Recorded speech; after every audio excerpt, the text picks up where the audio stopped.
खरं तर परवा मी एका शाळेमध्ये गेलो आणि त्या शाळेमध्ये गेल्यानंतर एका सरांनी एका 10वीच्या वर्गातल्या विद्यार्थ्यांची परीक्षा घेण्याचं ठरवलं. परीक्षा घेण्याचा विषय असा होता की त्या विद्यार्थ्यांचं एक वाक्य दिलं होतं, साधंसं वाक्य होतं. ते वाक्य असं होतं, विद्यार्थी हा राष्ट्र निर्मितीचा पाया आहे. हे वाक्य घेतल्यानंतर त्या वर्गामध्ये एकूण 50 विद्यार्थ्यांचा पट होता. 50ची 50 विद्यार्थ्यांना त्या स्पर्धेमध्ये सहभाग घेतला आणि दुसऱ्या दिवशी ज्या वेळेला गुरुजींनी तो निकाल पाहिला तर त्या 50 विद्यार्थ्यांपैकी 49 विद्यार्थ्यांनी ते वाक्य विद्यार्थी हा राष्ट्र निर्मितीचा पाया आहे हे लिहून, आपल्याला माहिती आहे की कोणतंही वाक्य अर्थपूर्ण वाक्य झाल्याबरोबर त्याला पूर्ण विराम दिला जातो. 49 विद्यार्थ्यांनी वाक्य संपल्यानंतर पूर्ण विराम दिलं. पण त्यातला एका विद्यार्थी असा होता, त्या विद्यार्थ्यांना पूर्ण विरामाऐवजी प्रश्नचिन्ह दिलं. गुरुजींनी ज्या वेळेला तो निकाल घोषित केला त्यावेळेला वर्गात आल्यानंतर सांगितलं की 50 विद्यार्थ्यांपैकी 49 विद्यार्थ्यांनी वाक्य बरोबर लिहिलंय आणि एका विद्यार्थ्याचं चुकलंय. तो विद्यार्थी गुरुजींच्या पुढे उभा राहिला आणि त्याने सांगितलं, हो गुरुजी, ते वाक्य माझं चुकलंय. गुरुजींनी सांगितलं, हो, तुला एवढंही माहित नाही का इयत्ता 4थीच्या वर्गामधला विद्यार्थ्याला ते व्याकरणाचा भाग आहे की एखादा अर्थपूर्ण वाक्य लिहिल्यानंतर त्या वाक्याच्या शेवटी प्रश्न जर पूर्ण विराम द्यावा लागतो तर तू प्रश्नचिन्ह दिलंस. हे ज्या वेळेला त्या मुलाला त्या गुरुजींनी सांगितलं त्यावेळेला त्या विद्यार्थ्याने गुरुजीला दिलेलं उत्तर हे फार मार्मिक होतं. तो विद्यार्थी म्हणाला की हो, आजही या समाजामध्ये जर मी पाहिलं तर जबाबदारीचं भान आणि कर्तव्याची जाण असणारे विद्यार्थी आपल्याला कुठपर्यंत दिसतात. एका विशिष्ट मर्यादेपर्यंत विद्यार्थ्याचं ज्ञान आपण पाहतो, पण त्या विद्यार्थ्याच्या ज्ञानाचा समाजासाठी किती उपयोग होतो, आजचा विद्यार्थी सर्वांगीण गुणवत्ताधारक विद्यार्थी आहे का याचं संशोधन करणं अपेक्षित आहे. गुरुजी त्या ठिकाणी अनुत्तरित राहिले, प्रश्न अनुत्तरित राहिला, गुरुजींचं उत्तर त्या ठिकाणी निरुत्तर राहिलं आणि त्याच अनुत्तरित उत्तराला मी पूर्णत्वाला घेऊन जाण्यासाठी माझा संकेतांक आहे 119. मी आपल्या समोर विषय मांडत आहे, अभ्यास पूरक शिक्षण आणि विद्यार्थी विकास. खरं तर शिक्षण म्हणजे माणसाच्या व्यक्तिमत्व बदलणारं धारदार शस्त्र आहे असं महात्मा गांधीजी सांगतात. Education is the powerful weapon which brings new change in the personality of human being. माणसाच्या व्यक्तिमत्वाचा विकास होण्याचं जर कुठलं प्रभावी माध्यम असेल तर ते शिक्षण असतं.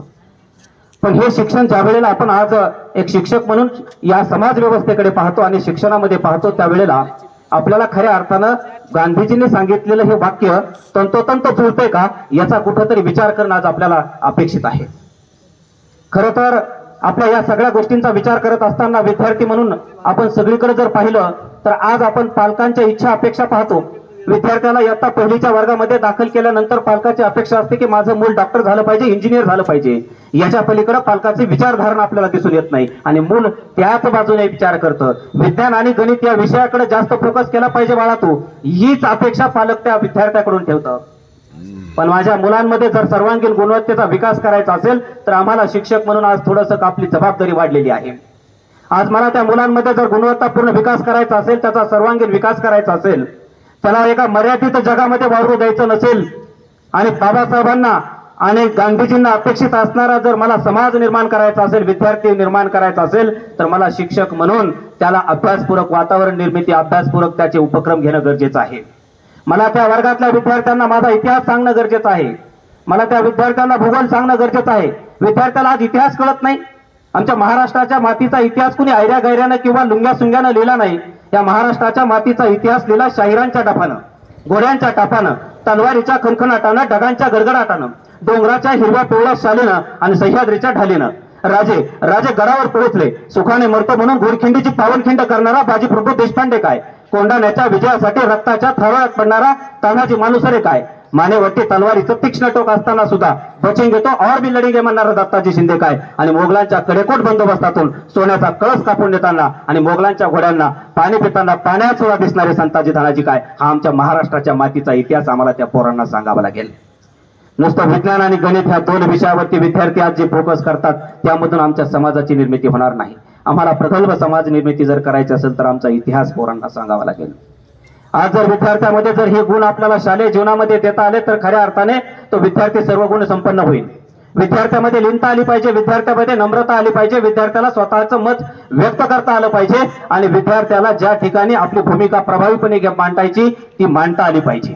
आज कित्येक डॉक्टर इंजिनियर्स पाहतो, कित्येक उच्च पदस्थ व्यक्ती पाहतो, ती व्यक्ती त्यांच्या विषयामध्ये पारंगत असतील, परंतु तो विषय मात्र समाजापुढे येऊन मांडत असताना मात्र त्यांना अडचण होती. ही खऱ्या अर्थानं शालेय जीवनामध्ये अभ्यासपूरक जे वातावरण निर्मिती करणं गरजेचं आहे, ती वातावरण निर्मिती त्या ठिकाणी आपल्याला झालेली दिसून येत नाही आणि म्हणून आम्हाला आज त्या विद्यार्थ्यामध्ये अभ्यासपूरक उपक्रम रुजवावे लागणार आहेत.